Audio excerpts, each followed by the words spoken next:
I am a leaf racer. I am a leaf racer. I am a leaf racer. Perfect.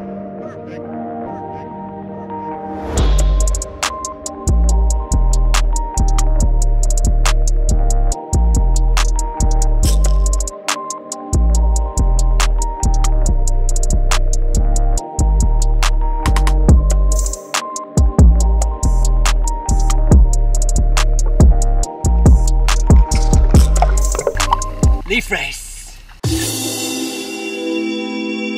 Welcome to this week's Casual Outdoors Weekly. I am Koa, and this weekly series is all about offering you activities to do for the benefit of your health and happiness. And we also knock up our nature smarts a bit, all under 6 minutes. So this week, LP and Caesar join me on this activity. This week is a leaf race. It's pretty simple. You go outside, you find some running water like a stream, choose a starting line and a finish line, choose your leaves to race, drop, and watch. LP just passed me! LP just passed me! And if you lose, you can always race again. Gambling is optional. So this is a great activity to do with your kids, and this is even like a great activity if you're on a first date or something and say you guys are feeling each other, you don't have any cash, you just had coffee, what do you do? Leaf race. Free, show off your creativity. Awesome. This activity is free to do, and I'm gonna rate this as an easy breezy activity. Not much to it, and it's super fun and relaxing. And even Caesar, who was with us, admitted he just needed that day. It was great to get outdoors and chill. I really needed this. This is awesome. Good stuff? Relaxing? Definitely. So one great trick of leaf racing is to choose a green leaf. One that still is retaining its hydrophobic properties, or water resistant qualities. If you get the brown ones, then they're gonna absorb water and sink real quick. And this leaf here has led to some cool innovations in science. Well, not this leaf exactly, but it leads to our next segment. Nature is nifty. So Stan Lee, a scientist of synthetic polymers and a new patron of Koaw Nature via Patreon, sent me a bunch of ideas for future projects, one of which being that of biomimetics or biomimicry, which is a field of research, design, and development that seeks to imitate models, systems, and materials and other things found in nature to solve human problems. For example, medical bandages of honeycombed foam that wick moisture away was inspired by the stomata of leaves, or the itty-bitty mouths of plants used to exchange gases, heat, and moisture.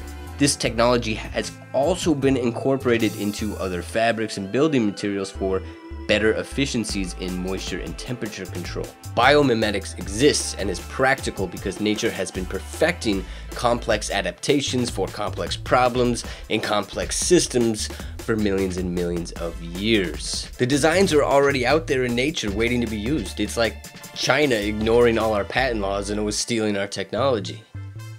Velcro was inspired by the natural hooks on cockleburrs, an idea not originally fathomed by NASA researchers, but by this guy after he was hunting and noticed the burrs on his dogs.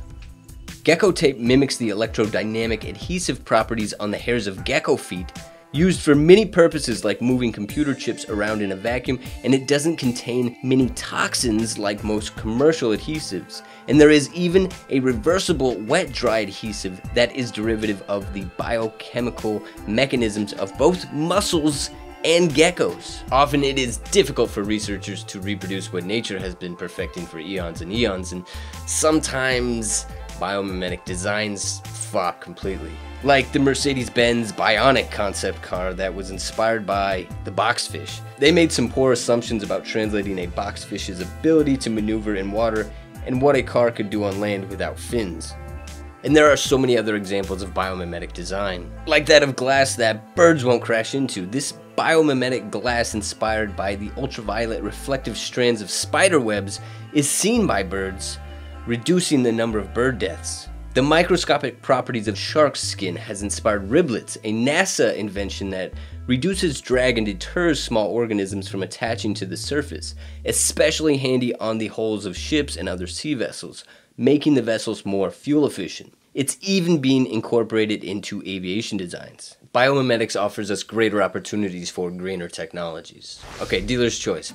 So, first off, Congratulations to Caesar for guessing the red-bellied woodpecker in last week's video.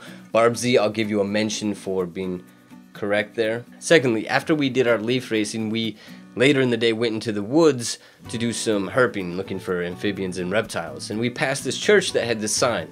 Seeing as it is the LGBTQ Pride Month, I want to say that Koaw Nature is a community that doesn't hate and doesn't discriminate on these matters. Yeah, as a heterosexual white male, I have not faced that many prejudices in my life. Until recently, I chose to keep my mental struggles hidden because I know the societal bias against people with mental disorders. I do offer support to all these important causes battling social injustices. Love is love. What a brilliant and simple way to explain a natural phenomenon.